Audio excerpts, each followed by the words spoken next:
हर हर महादेव दोस्तों। जैसा कि आपने पिछले एपिसोड में देखा कि रुद्र और आयुष हॉस्पिटल के लिए निकल जाते हैं। अब आगे एपिसोड 17 जाने की तैयारी। रुद्र और आयुष हॉस्पिटल पहुंचते हैं और रुद्र कहता है आयुष से, देख मुझे इन सब चीज़ों पे विश्वास तो नहीं है, पर जब से मुझे ये सब सपने आ रहे हैं मुझे जानने की तसल्ली हो रही है। अगर मैं देख लूँ जान लूँ तो मुझे तसल्ली मिल जाएगी और मुझे फ़र्क भी पता चल जाएगा क्या सच है और क्या झूठ है। आयुष कहता है आज तो अपनी आँखों से वो निशान देखेगा। फिर वो लोग सब ग्रह खोजने लगते हैं। सब ग्रह ढूंढते ढूंढते उन्हें सब ग्रह मिल ही जाता है और उसके गेट पे वॉचमैन बैठा था। अब ये लोग सोचते हैं कि हम अंदर कैसे जाएं। रुद्र आयुष से सिगरेट मांगता है। आयुष कहता है अभी हम इतने टेंशन में हैं कि हम अंदर कैसे जाएं, तुझे सिगरेट पीनी है। रुद्र कहता है तो सिगरेट दे तो सही। रुद्र सिगरेट लेता है और वॉचमैन के पास जाता है, पूछता है कि माचिस है। वॉचमैन कहता है हाँ है। फिर वॉचमैन उसके सिगरेट में आग लगाता है और वॉचमैन जब देखता है कि कुछ दूसरी ब्रांड की सिगरेट है तो कहता है ये कौन सी सिगरेट है। तो रुद्र बताता है ये यहाँ की नहीं है, विदेश की सिगरेट है।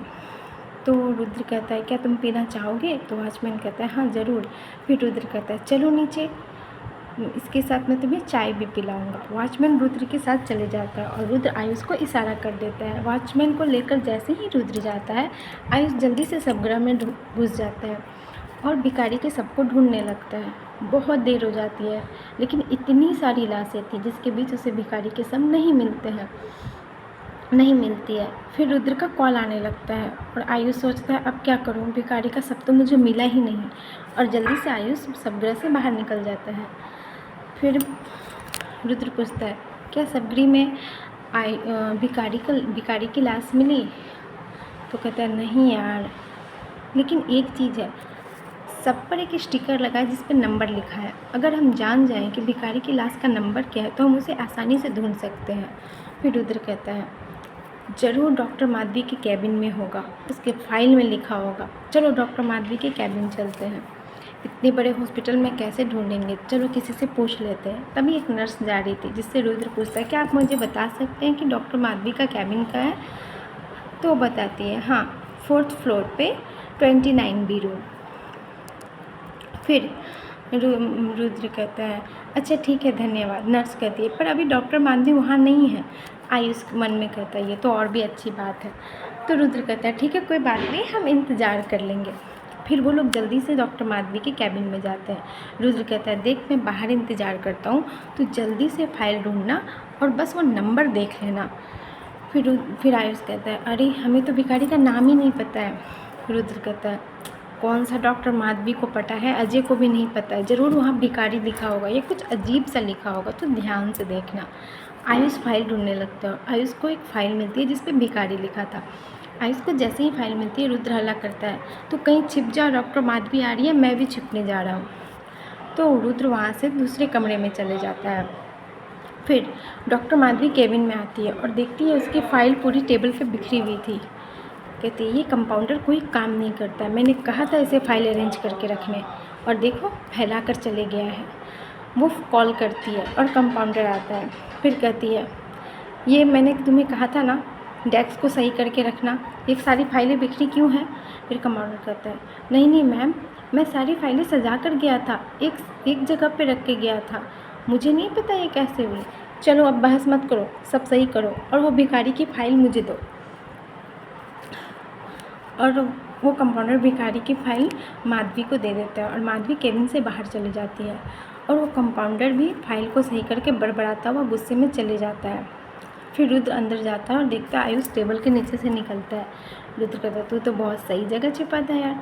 आयुष कहता है वो सब छोड़, मैंने देख लिया वो नंबर कितना है। और ये माधवी डॉक्टर माधवी भिखारी का फ़ाइल लेके कहाँ गई। रुद्र कहता है छोड़ना कहीं गई, चलना चलते हैं। ये दोनों सबगृह के पास फिर जाते हैं लेकिन वहाँ वॉचमैन नहीं रहता। आयुष कहता है ये कैसा वॉचमैन है, पहरेदारी करना छोड़ के चले गया। फिर रुद्र कहता है जा बुला के ला। क्या हम अंदर जा सकते हैं, चलना। नहीं है तो अच्छी बात है ना।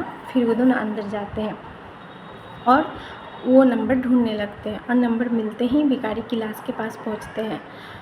फिर आयुष वो निशान ढूंढने लगता है और आयुष को निशान मिल भी जाता है। फिर रुद्र कहता है कहाँ है निशान बता दो। उसके पैरों पे थी, उंगली के पीछे।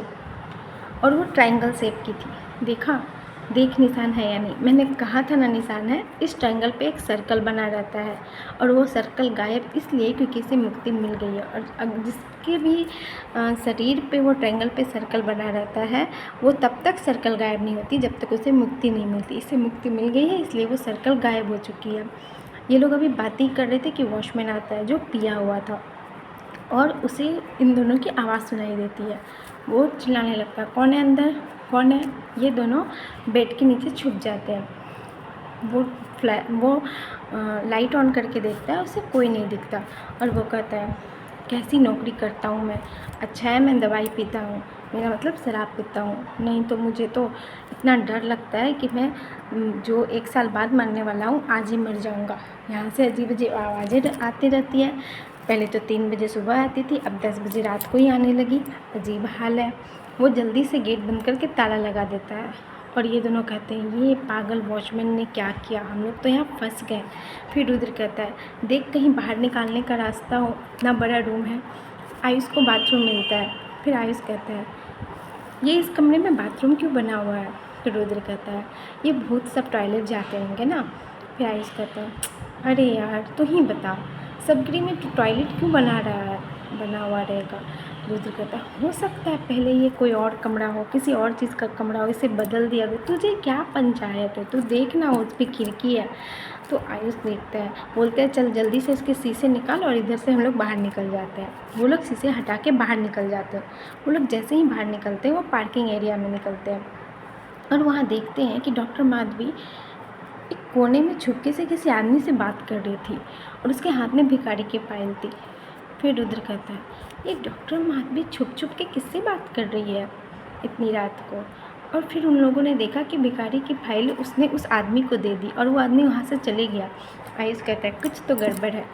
रुद्र कहता है, अच्छा हम लोग इसके बारे में बाद में सोचेंगे, समय देख कितना हुआ है, माँ तो आज बहुत मारेगी, चल यार जल्दी घर चलते हैं। फिर वो दोनों घर के लिए निकल जाते हैं और रास्ते में तय करते हैं कि सलीम की बाइक उसे नहीं देंगे, कल सुबह दे देंगे क्योंकि बहुत देर हो चुकी है। वो लोग जैसे ही हवेली के गेट के पास पहुंचते हैं रुद्र पीछे ही बाइक रोक देता है। आयुष कहता है, तूने बाइक क्यों रोक दी, चलना आ तो गया घर। रुद्र कहता है, वो देख अंकल। हाँ यार ये तो तेरे चाचा हैं, ये इतनी रात को कहाँ जा रहे हैं। रात के 12 बज रहे थे और रुद्र का चाचा संतोष घर के पीछे वाले तालाब के पास जा रहा था। ये दोनों भी इसका पीछा करने लगे। जब उन लोगों ने देखा कि उन्हें मतलब पैर की आहट भी सुनाई दे रही थी इन लोगों की, फिर भी उसके चाचा पीछे पलटकर नहीं देख रहे थे। फिर वो तालाब के पास जाते हैं और एक नारियल लेते हैं, अपना उतारा उतारते हैं और उसे वहाँ फोड़ देते हैं और बिना पीछे मुड़े वहाँ से चले जाते हैं। फिर रुद्र आयुष से कहता है, ये चाचा क्या कर रहे हैं नारियल के साथ, इन्होंने ऐसा क्यों किया। और वो जाके नारियल को छूने लगता है। आयुष उसका हाथ पकड़ लेता है, ये गलती मत करना। क्यों। आयुष बताता है, चाचा ने अपना उतारा उतारा है, मतलब उनके सर पे जो बला थी उन्होंने ये नारियल से उतार के इस नदी में प्रवाहित कर दी है। अगर तुम ये नारियल छुओगे तो उनकी बला तुम्हारे सर आ जाएगी। क्या ऐसा भी होता है। हाँ ऐसा होता है, चल अब घर चलते हैं। फिर दोनों घर जाते हैं। वो दोनों देखते हैं दरवाज़ा खुला हुआ है। वो दोनों चुपके से अंदर जाते हैं और सीढ़ियों के तरफ जाने लगते हैं ऊपर रुद्र के कमरे में। तभी संतोष बोलता है, रुको। वो दोनों रुक जाते हैं। फिर संतोष कहता है, इतनी रात को तुम दोनों कहाँ से आ रहे हो।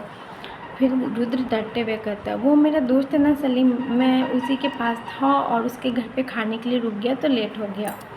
फिर उसके चाचा कहते हैं, ठीक है कोई बात नहीं, आगे से ध्यान रखना बेटा, तुम्हें पता है ना ये गांव में कितना खतरा है। जी चाचा जी ध्यान रखूँगा। लेकिन चाचा जी आप अभी तक जगे हुए हैं।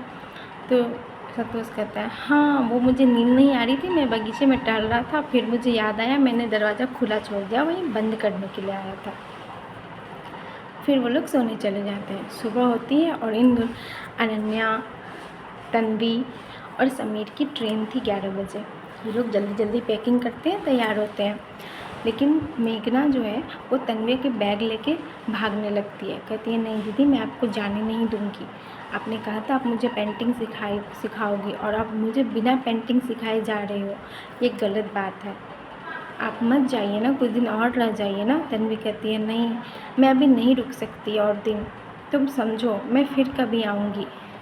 और उससे बैग ले लेती है। और तन्वी को याद आता है जब रुद्र यहाँ गांव आया करता था उसे छोड़ के, तो तन्वी उसका बैग पैक करती थी। और एक दिन जब वो उसका बैग पैक कर रही थी तो वो तन्वी जिद करने लगी थी कि मैं भी गांव जाऊंगी और माँ से मिलूंगी, मुझे भी सबसे मिलना है, तुम कब सबसे मिलाओगे। तो रुद्र कहता है अभी नहीं, अभी समय नहीं आया है। फिर तन्वी उससे पूछती है अगर माँ ने हमारी शादी के लिए मना कर दिया और नहीं माने तो तुम क्या करोगे। फिर रुद्र कहता है ऐसा हो ही नहीं सकता, मेरी माँ बहुत अच्छी है, वो मेरी सारी बात मानती है और वो ज़रूर मानेगी। तन्वी कहती है नहीं, अगर नहीं माने तो तुम क्या करोगे। तो रुद्र कहता है मैं तुम्हें छोड़ दूँगा। जब तन्वी और रुद्र एक दूसरे से इतना प्यार करते थे तो वो दोनों अलग क्यों हुए, और भिखारी के शरीर पे जो निशान था उसने किससे अपने आत्मा का सौदा किया था। जानने के लिए सुनते रहिए मेघ एक श्राप। Please like share and subscribe. धन्यवाद।